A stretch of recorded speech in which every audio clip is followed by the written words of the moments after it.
Inktober 2023.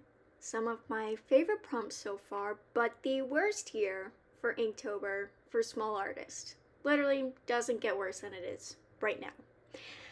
As you may know, Instagram is not promoting small hashtags. So, basically, last year I would get like 100 likes on a Instagram post because of the hashtag for Inktober. So I'd put like hashtag Inktober 2022, and I would get like 100 likes, which is a lot more than I usually get.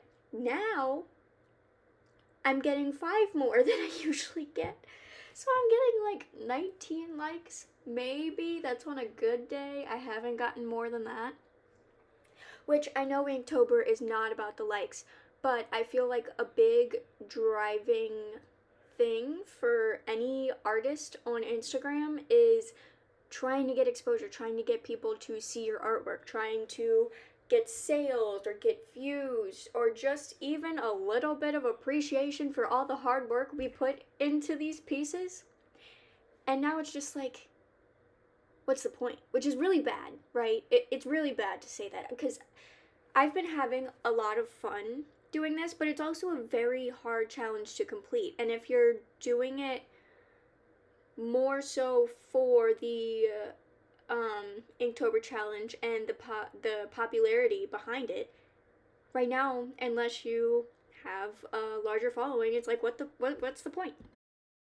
So for those of you who may not know, Instagram changed their whole hashtag system. So it used to be they had the hashtag and they have the top posts and then they had recent post. Now it's top post and top recent post, which it's like kind of this exact same post. If I'm being completely honest, when you go on it, it's basically all the same thing. The two different versions are almost to the point exactly the same.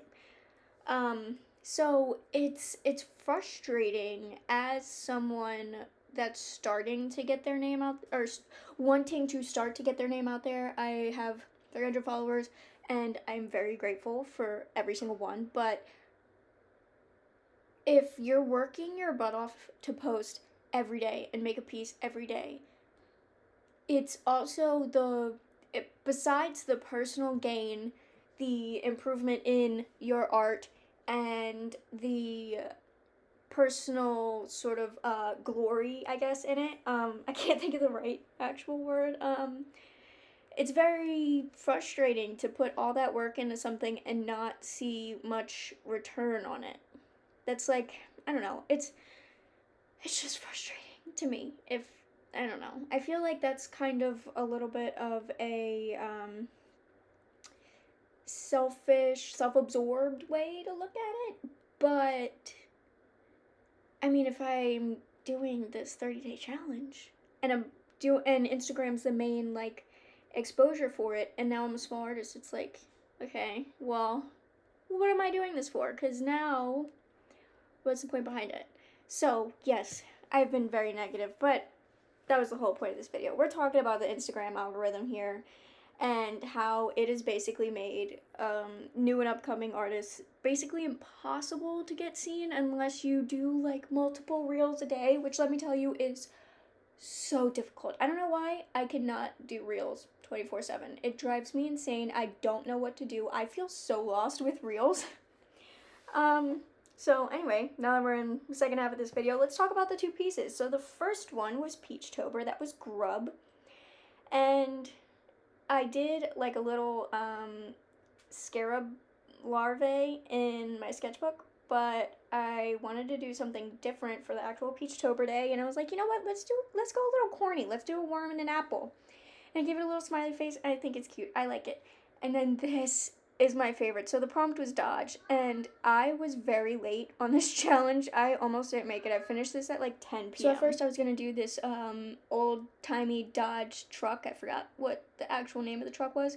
But then I was like, I really don't feel like mapping this all out and doing all these straight lines. So I was like, dodge ball. And then I was like, I don't draw people really, so I didn't know what to draw. And then I was like, a bug flying through the air, dodging a ball. So I was like, a mosquito trying to go away from a basketball, which I realized I made that bottom curve a little bit off center, which you probably wouldn't have noticed it unless I said something, but it bothers me. So I'm going to say something to just say that I don't like that bottom little curve line. And then because the basketballs have like that sort of rubbery thing to help you grip the ball, like all the little bumps, I was like, stippling would be perfect for the texture of the ball to give it that more roundness and then also show the texture, but also show that it's like round and not just like a flat circle. So stippling came in handy because I was able to show not only the texture of the ball, but the whole depth to it, I guess. I kind of want to find a way to bring the mosquito more to the front. I feel like it blends in with everything, but I think that's just because it's in black and white. Maybe I should have used a thicker liner on that and a much thinner liner on the ball. I don't really know. I don't know. I just wish it was a little bit more differentiated. Like, I guess if I was coloring it, I'd do the ball like a pale orange, obviously, and then the mosquito maybe like a green or something, like not just like actual mosquito colors. And then I was doing these little swish lines and I added way too many. And I was going in with the Posca because I was not going to waste a really nice liner doing all that black in the background. I didn't have it in me. So yeah, I blended out. These were finished pieces. I actually really like them both. This was my favorite day by far. 11 out of 10. This is my favorite day. So thank you for watching.